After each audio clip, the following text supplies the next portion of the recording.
Hi there and welcome to Bustthenet. Yes, this is the show I like to call Gamechanger, a chance for me to jump into your save and, you know, try something different.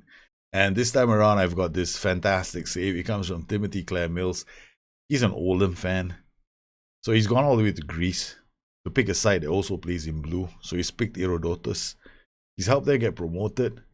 He's done a fantastic job with a team that should have been relegated and stayed relegated, but somehow or another he got them promoted, which is an incredible achievement in itself. He's in the Super League and he is going strong, right? So he's still going strong, but he's reached a kind of a, he had a very good preseason. First match against Tripoli, he lost 3-1. Then he beat Panionios 1-0. Then Atromitos, I'm going to have a nightmare pronouncing these names. I'm very bad in the Turkish, now got Greek names. And he's played Aris. I mean, anybody who follows Greek football knows this is a team that's pretty solid. And AEK Athens, he lost to them. So now I've got to play Aris and OFI. So basically, what kind of a team does he have? Right?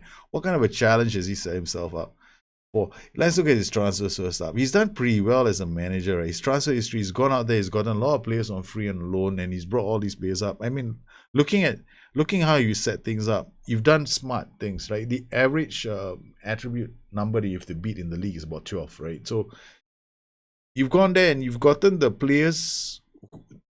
Basically, what you've done is you've gone and aimed for the numbers that matter to give you some options. So here, for example, you have a striker.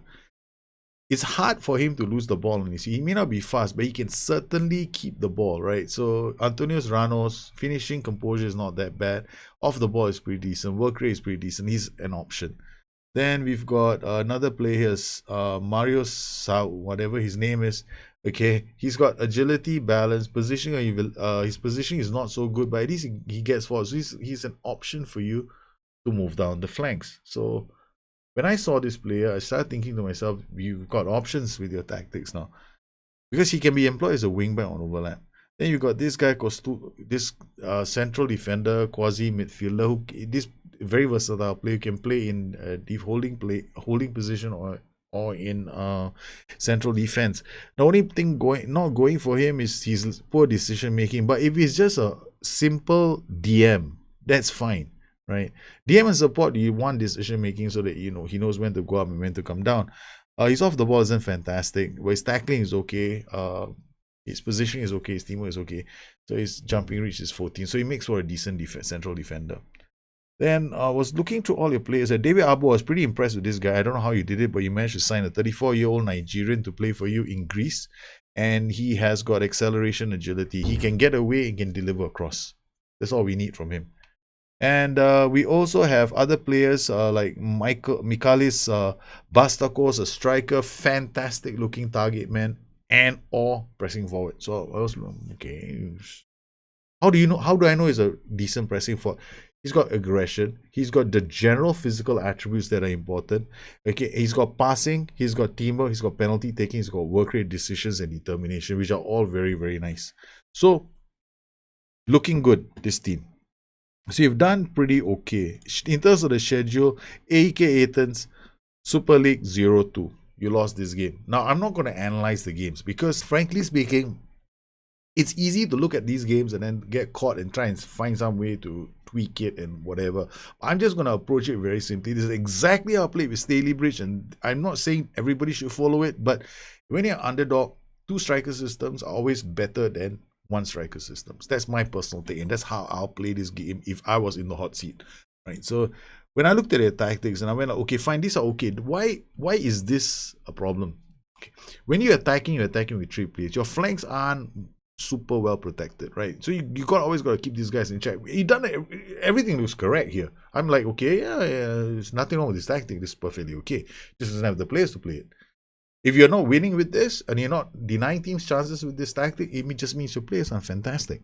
So, and the downside with a system like this is you got to keep the fullbacks in check because these guys are always going to be attacking. So during the transition back, these guys are not going to be in position to help you defend, right? So what does this mean for you? It means that you can probably get away with playing this against certain formations, like maybe the 3-5-2. right? But if the opposition comes to you with a 4-2-3-1, which has got 2 players on the flanks, then we're in trouble. The moment their fullbacks get in the game, your fullbacks are not being committed. Your fullbacks are always defending, and your attackers are always going to be isolated. So you're creating a split. That could be a problem. Now, 4-1-2-3s are traditionally systems that only score a lot of goals if you can either overload one side of the pitch or you can dominate the whole game, right? So this other system is also very promising, but this looks like an overloading tactic to me, right? It's got a fullback overlapping on one side. You've got some players trying to take advantage of that, right, through the middle with 1 cm on attack, and target man holding out the ball, trying to bring others into play. Problem with this is if you're playing against a good side and you lose the ball in transit in this area, then you open to the counter attack because the flanks are exposed. This is the reason why I'm not a huge fan of the 4-1-2-3 when I'm playing as an underdog side. And then I noticed one of your other tactics. This is when I started sitting up and taking notice of your team. This is actually a very, very good tactic. The only thing I would say about it is that to me, this is actually an excellent 4-2-2-2 DM. Why? Inverted winger is coming this way. Fullback is overlapping this way. It's actually kind of an attacking system. You got target man dropping in to create problems, and you got poacher. All right, in transition, basically you only got one player attacking. You got this guy dropping, right? So it's not really a counter-attacking tactic because this guy is somewhere in the middle of the park. So this guy's got to do a lot of the work on his own, and you're hoping that this guy is high up the pitch to also create some kind of havoc. It's a good tactic when you start getting players to give you options. So this tactic is actually has a lot of options. It's got DLP, got Volante. It's not too bad, but I like to give myself different kinds of options. Now, if you've been following my series on Steady Bridge, if you've been following my series with Hanover, you've been following my Twitch streams, you'll notice that recently I've started playing the target man attack with the pressing forward attack dual combination. There is a reason why I do this, because I can just depend on the two of them to go get me goals. Okay, so now what we want to do when we are a team that's in a defensive position is we want sometimes only to depend on two players.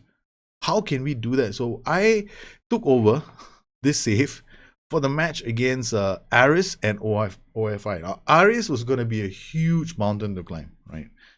And we had OFI as well. So the question is, can we create a tactic that can at least hold its own against Aris and probably give OFI a lot of problems? Because OFI are currently not doing too badly. They are 10th on the table, but we want to be able to beat all the sides below us. How PAICO is here, don't ask me. PAOK is here, I have no clue, but we want to be a side that makes it harder for other teams. So what did we do? And how did we do it? Well, let's be realistic. Against Aris was a tough match for us. 1-1 draw. We managed to get a 90th minute equalizer against their 86th. For the majority of this game, we defended like champions. Okay? We kept them pinned back. If I'm looking at the shots that they had, right? Match stats, they had 2 clear cut. We had 2 clear cut chances. They had 3. So we definitely created some really good chances in and around their box on the counter. If I'm looking at just the shots on goal, now let's just look at Aris. This is Aris. How many shots were inside the box? 1, 2. These are good chances inside the box. Now, this is the goal that they scored. All right. Now, I was a bit disappointed. This was on the transition, right? So we started becoming a bit bold in the 85th minute. Right? So they managed to attack us in and they managed to score one from the far post. Okay, so yeah, we felt it was not ideal. So they had some chances here, which is from a corner, went wide, nothing doing. Then they had another chance here, also a set piece. So you can get the team here, right? The team here is, this team could barely threaten us from open play. So this is one of the other chances that he has. Probably the best chance that he had from a wide angle. If you can, all this, that's it. Yeah. So when we played against Aris, we actually made it super hard for them, right? Then we had Irodotus. This is us. This is our goal. Now, We were lucky after falling a goal behind. We had a throw in, and I didn't change any of your settings, right? Yours are all default, so I kept them on default. So there's no like new set piece routines. You even have the far post weakness in your set pieces, which is something that I suggest people take out. But you have them in, so I just thought I'd leave it in. And this is one of our attacks. This should have been a goal from back to front. This was a golden opportunity for us. We broke from defense and we almost scored a brilliant goal. We had another chance with Bustthenet here. Jone, okay, dropping one. Bustthenet couldn't get a header on, but yeah, it was a pretty decent performance at the end of the day. We played quite well. So we had a 1-1 draw against them. And then came this match against OFI. OFI versus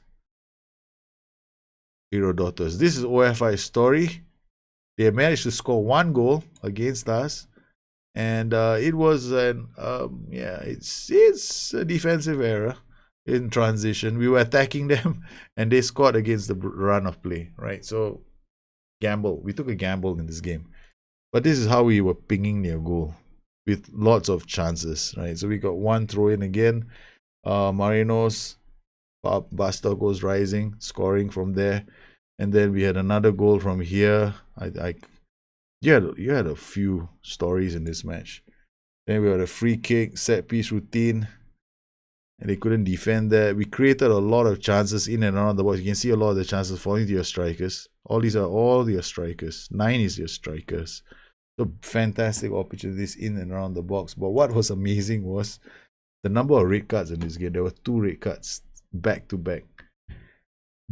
They were basically, I felt this entire game they were overwhelmed. So OFI played really well. I played decently, but in the end they just got overwhelmed. So what did I do? I didn't do too much, right? So first things first, let's just set the stage, right?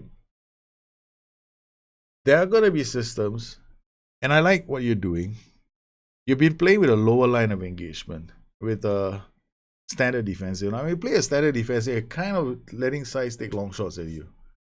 So what I did was I shifted it up. So I'm playing with a high defensive. Now, I play a lower line of engagement. You keep the lower line of engagement for any tactic that is not narrow. The moment you see 5-3-2, 4-1-3-2, 4-3-1-2, any system that only has wingbacks, that's when you do this. You go to a standard or a high line of engagement. For this match, we play on a high line of engagement because I did not want their wingbacks to have an easy time. So the moment they bring the ball, if the wingback, somebody closes them down. And that's what you get with your high line of engagement. Your high defensive line is okay because you're using 2 DMs. So we went with a DM on support and a Volante on support. We got wing on support, we still cross aim target man. I changed your permutation. You had a poacher and a target man on support. I went with a pressing forward and a target man on attack. Why? Because in this kind of a scenario, we can just leave these 2 forward. Now, you had a fullback on attack and a fullback on support. I went wingback support, wingback support. Why? We want to use the overlap for positional reasons, right? So we want these guys, they're like moving as a unit to attack. What you can do is, you can remove the overlap if you feel the need to be a bit more resilient down this flank. And what you're going to get is good ball retention with the possibility that when you attack more as a unit. Then these guys will keep the ball. And then when they get the ball to midfield, they start looking for these 2, which is good.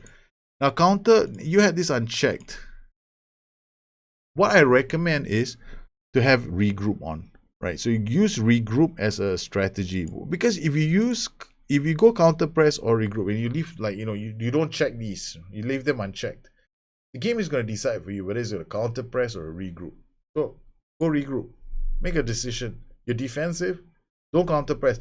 Counter press should not be it's not an instruction that you should think is the best. What is the best shout to use in the game, or what best DI to use in the game? It depends on the kind of team that you have. Your team isn't good enough to play the counter press, don't play the counter press. Press the regroup. Never play counter press until you got players with work rate, stamina, and basically shitload of work rate, stamina. Okay, so only do it when you have that. Then other than that, hit early crosses. So you can go overlap left, overlap right. That's it. And you can play on a positive mentality, or I rather play on a more aggressive mentality. I went positive for the match against OFI. I didn't want to go balance. I wanted to be a bit more aggressive. Now, if you want a defensive line to shift slightly lower, without shifting the defensive line, just do this. It'll affect a few things in the game, but at least it'll keep you honest. It'll keep your system okay. So generally, I think there's not very... I mean, this is a very good save. I mean, you've done fantastically with your team. Right? There's very little I can do to make your team better. Of course, you can pick a 4-2-3-1. You can pick a 4-1-2-3. These are all viable tactics. But if you pick any of these tactics, just remember, when you're an underdog, some of these matches are going to be tougher. Maybe you can go with a 4-2-3-1 and a 4-1-2-3 against some of the other opponents like OFI. OFI would probably have buckle even if I use a 4-1-2-3. But if you're going to play against teams like Aris, AK Athens, guys, these teams, even Larissa, I think, these are some of the Panathinaikos as well. So some of these top clubs, you gotta have an option to make yourself so compact that when they come into your team, they just meet a wall. And what the wall does is it bounces the ball back to your two-man strike force. Well, I hope you enjoyed this edition of Game Changer. If you guys have any more questions or you want to submit your saves, yeah, just head on down to the SI forums, look me up. Start a thread as well on the Training and Tactics forum, right? Yeah, I know some of you have been DMing me directly, but it's a thank you. Right? Why don't you start a thread there as well? Then just explain a bit more of your tactic. And people, I might, if I can't help straight away, then there's probably going to be some other people there who are going to try and help you out. And I definitely am going to try. I'll pop into the thread. Of course, DM me and tell me you need my help. And then if you got the thread there, then other people might step in and try to help you. And then I can also do a game changer. Of course, my advice is, may not be the best. There are other people out there who know a shitload more about this game than I do. And I'm hoping I can help you as much as I can. So once again, everybody, thank you for all the support you showed the show. There's a lot of feedback on the show, so I love it. And I'm so glad that we're doing it. So the next time you've got a problem or you've got a challenge, just let me know. I look forward to checking out the save. So you guys take care. Have a good one. I'll see you again soon. Bye-bye.